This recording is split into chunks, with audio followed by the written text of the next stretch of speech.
So, now prosperity begins to mellow and drop into the rotten mouth of death. Here in these confines slyly have I lurked to watch the waning of mine enemies. A dire induction am I witness to, and will to France, hoping the consequence will prove as bitter, black, and tragical. Withdraw thee, wretched Margaret. Who comes here?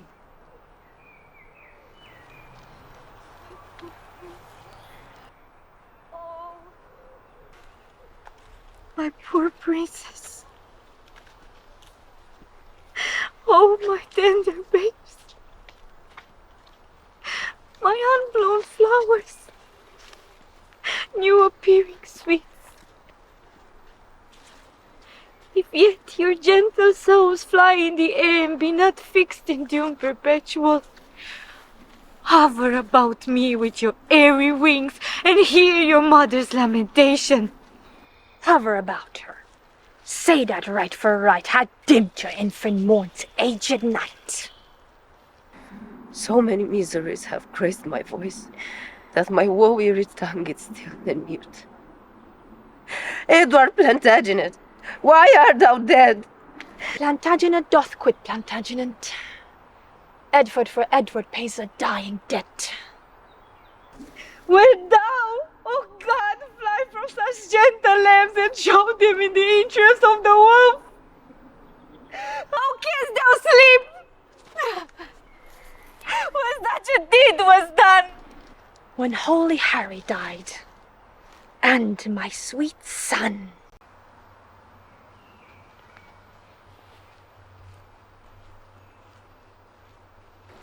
Dead life, blind sight, poor mortal living ghost. Woe's sin, world's shame, graves due by life usurped, brief abstract and record of tedious days. Rest I and rest on England's lawful earth, unlawfully made drunk with innocent's blood. Oh, that thou couldst as soon afford the grave as thou canst yield the melancholy seat, and I will hide my bones, not rest them here. Oh, who had any cause to mourn but we?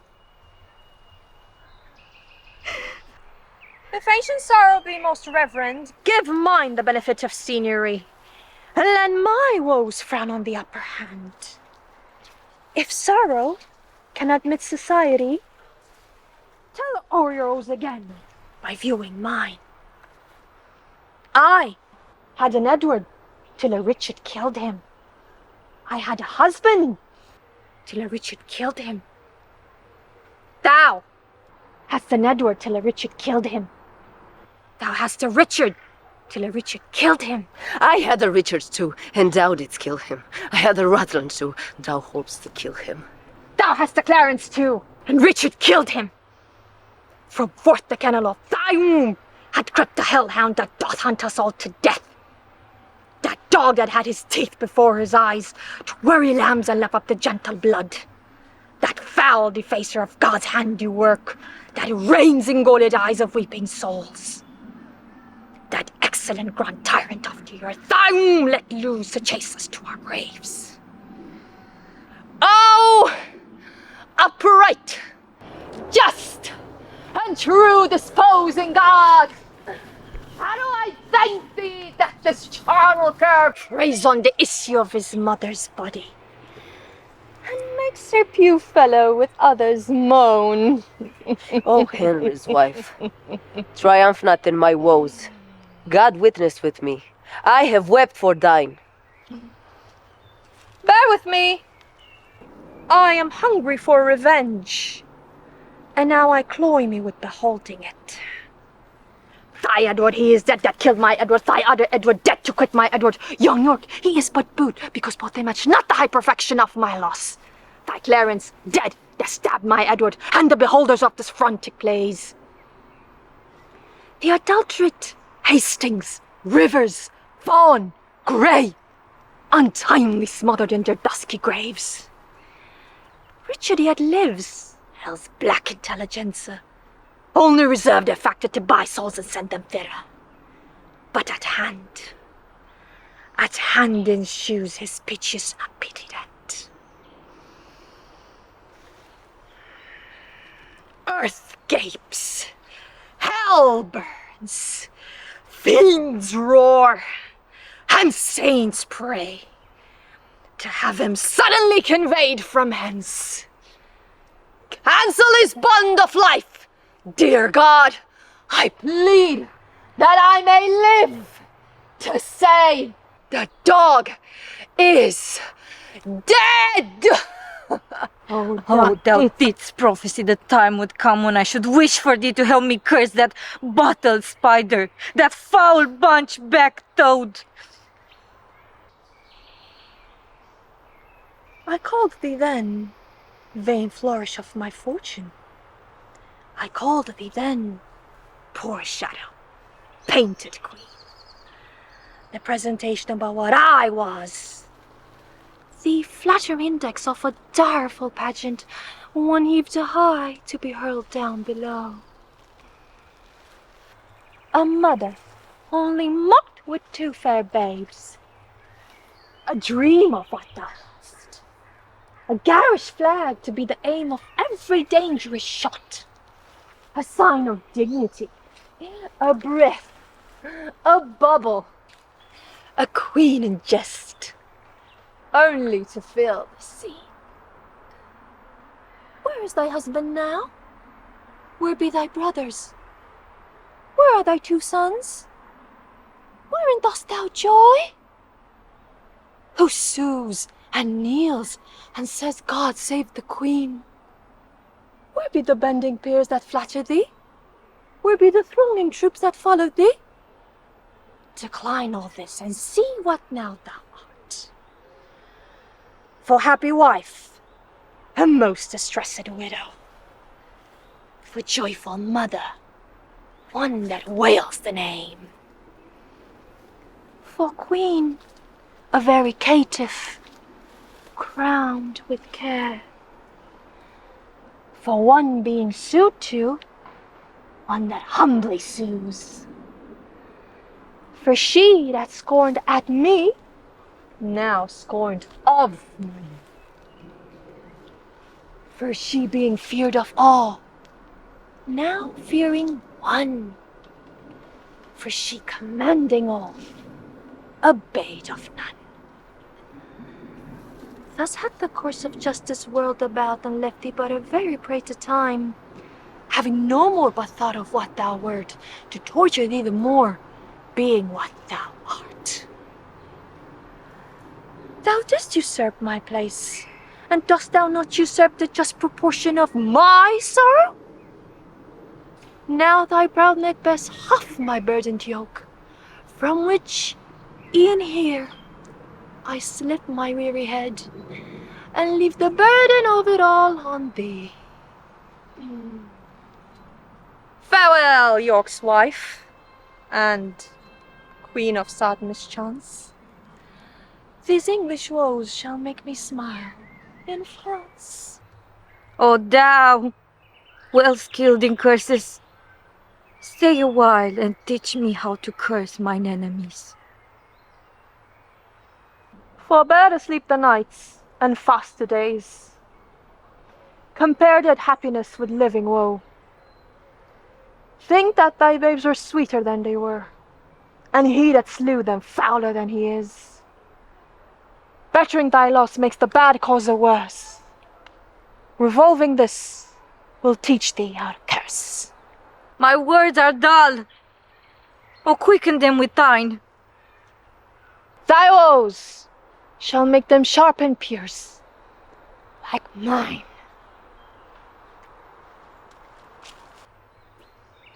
Why should calamity be full of words? When the adornings to their client woes, every recorders of intense dead joys, poor breathing orators of miseries. Let them have scope, yet what they will impart have nothing else. If so, Then be not tongue-tied, and go with me, and in the breath of bitter words let smother my damned son, that thy two sweet sons smothered. The trumpet sounds, be copious in exclaims.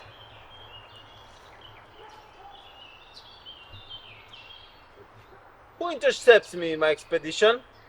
Oh, she that might have intercepted thee, by strangling thee in her accursed womb, from all the slaughters, wretch, that thou hast done.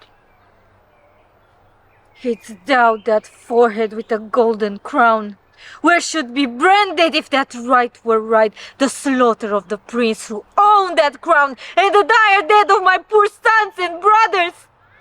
Tell me, thou villain slave, where are my children? Thou toad! Thou toad! Where is thy brother Clarence, and little Ned Plantagenet his son? Where is the gentle Rivers? Where is kind Hastings? A flourish! Trumpets! Strike alarum! Drums! Let not the heavens hear these telltale women rail on the Lord's anointed. Strike, I say! Either be patient and entreat me fair, or with a clamorous report of war. Thus will I drown your exclamations. Art thou my son? I thank God, my father, and yourself. Then patiently hear my impatience. Madam, I have a touch of your condition that cannot brook the accents of reproof. Oh, let me speak. Do then, but I'll not hear. I will be mild and gentle in my words. And brief, good mother, for I'm in haste. Art thou so hasty? I have stayed for thee, God knows, in torment and in agony. And came I not, at last, to comfort you? No, by the holy rood, thou knowest it well. Thou comest on earth to make the earth my hell. A grievous burden was thy birth to me. Tetchy and wayward was thy infancy. Thy school days frightful, desperate, wild, and furious. Thy prime of manhood daring, bold, and venturous. Thy age confirmed proud, subtle, sly, and bloody. More mild, but yet more harmful, kind in hatred. What comfortable hour counts that name that ever graced me in thy company? Faith, none. But Humphrey hour, that called your grace to breakfast once, fourth of my company. If I be so disgracious in your eyes, let me march on, and not offend you, madam. Strike up the I drum! prithee, hear me speak. You speak too bitterly. Hear me a word, for I shall never speak to thee again.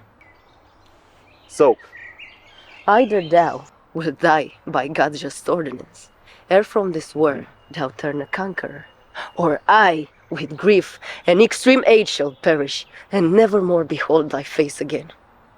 Therefore, take with thee my most heavy curse, which in the day of battle tire thee more than all the complete armor that thou wearest. My prayers on the adverse partified, and there the little souls of Edward's children whisper the spirits of thine enemies, and promise them success and victory.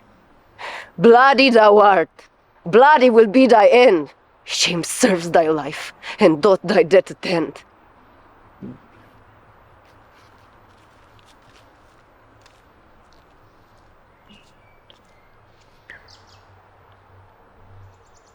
Thou far more cause, yet much less spirit to curse abides in me. I say amen to all. stay, madam. I must talk a word with you. I have no more sons of the royal blood for thee to slaughter. For my daughters, Richard, they shall be praying nuns, not weeping queens, and therefore level not to heat their lives. You have a daughter called Elizabeth, virtuous and fair, royal and gracious. And must she die for this? Oh, let her live, and I'll corrupt her manners, stain her beauty, slander myself as false to Edward's bed, so she may live unscarred of bleeding slaughter. I will confess she was not the Edward's daughter. Wrong not her birth, She is a royal princess. To save her life, I'll say she's not so. Her life is safest only in her birth. And only in that safety died her brothers. Lo, at their birth good stars were opposite. No, to their lives ill friends were contrary. All unavoided is the doom of destiny. True, when avoided grace makes destiny. My babes were destined to a fairer death, if grace had blessed thee with a fairer life. Madam, so thrive I in my enterprise and dangerous affairs of bloody wars, as I intend more good to you and yours than ever you or yours by me were harmed. What good is covered with the face of heaven, to be discovered that can do me good? The advancement of thy children, gracious lady. Up to some scaffold there to lose their heads. Up to the height and dignity of honor, the high imperial type of this earth's glory. Flatter my sorrow with report of it. Tell me, what state, what dignity, what honor canst thou demise to any child of mine? In all I have, I and myself and all will I withal endow a child of thine. So, in the lethe of thy angry soul, thou drownest the sad remembrance of those wrongs that thou supposest I have done to thee. Be brief, lest that the process of thy kindness last longer telling than thy kindness date. Then know that, from my soul, I love thy daughter. My daughter's mother thinks that with her soul. What do you think? That thou dost love my daughter from thy soul. So from thy soul's love didst thou love her brothers, and from my heart's love I do thank thee for it. Be not so hasty to confound my meaning. I mean that with my heart I love thy daughter, and do intend to make her Queen of England. Well then, who dost thou mean shall be her king? Even he that makes her queen. Who else should be? What? Thou? Ah, even so. What think you of it? How canst thou woo her? That I would learn of you, as one being best acquainted with her humor. And wilt thou learn of me? Madam, with all my heart. Send to her, by the man who slew her brothers, a pair of bleeding hearts, their own engrave, Edward and York. Then haply will she weep. Therefore, presents to her, as sometimes Margaret to thy father, steeped in Rutland's blood, a handkerchief which, say to her, did drain the purple sap from her sweet brother's body. If this inducement move her not to love, send her a letter of thy noble deeds. Tell her thou madst away her uncle Clarence, her uncle Rivers. Aye, and for her good sake, madst quick conveyance with her good aunt Anne. You mock me, madam. That is not a way to win your daughter. There is no other way, unless thou couldst put on some other shape, and be not Richard who had done all this. Say she shall be a high and mighty queen. To veil the title as her mother did. Say I will love her everlastingly. But how long shall that title ever last? Sweetly in force unto her fair life's end. But how long shall her sweet life last? As long as heaven and nature lengthens it. As long as hell and Richard likes of it. Say I, her sovereign, am her subject, love. But she, your subject, loathes such sovereignty. Your reasons are too shallow and too quick. Oh no. My reasons are too deep and dead. Too deep and dead, poor infants, in their graves. Not on that string, madam, that is past. Harp on it still shall I, till heartstrings break. Now, on my George, my garter, and my crown. Profaned, dishonored, and the third usurped. I swear. By nothing! For this is no oath. If there's something to swear about, swear then by something that thou hast not wronged. Then by myself. Thyself is self-misused. Then by the world. Is full of thy foul wrongs. My father's death. Thy life had that dishonored. Well, then by God. God's wrong is most of all. If thou hast feared to break an oath with him, the unity the king my husband made, thou hast not broken, nor my brother died. If thou hast feared to break an oath by him, the imperial metal circling now thy head had braced the tender temples of my child, which now, to tender bedfellow for dust, thy broken fate had made them pray for worms. What canst thou swear by now? The time to come. That has wronged in the time or past, for I myself have many tears to wash here after time, for time past wrong by thee. The children live, whose parents thou hast slaughtered, ungoverned youth to wail it in their past. The parents live, whose children thou hast butchered, old barren plants to wail it in their age. Swear not by the time to come, for that thou hast misused and used for time ill-used or past.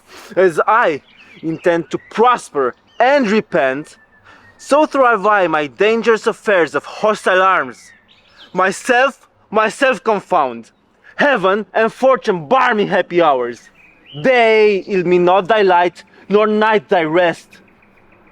Be opposite all plans of good luck to my proceeding if, with dear heart's love, immaculate devotion, holy thoughts, I tender not thy boutious, princely daughter. In her consists my happiness and thine. Without her follows to myself and thee, herself, the land, and many a Christian soul, death, desolation, ruin, and decay. It cannot be avoided but by this. It will not be avoided but by this. Therefore, good mother, I must call you so, be attorney of my love to her. Plead what I will be, not what I have been. Not my deserts, but what I will deserve. Urge the necessity and state of times, and be not peevish fond great designs. Shall I be tempted by the devil thus? Aye! If the devil tempts you to do good, Shall I forget myself to be myself? aye! If your self-remembrance younger self, That thou didst kill my children. but in your daughter's womb I'll bury them. There, in that nest of spicery, there breed cells of themselves to your recomfiture. Shall I go win my daughter to thy will? And be a happy mother by the deed. I go. Write to me very shortly, and you should understand from me her mind. Bear her my true love's kiss. So farewell.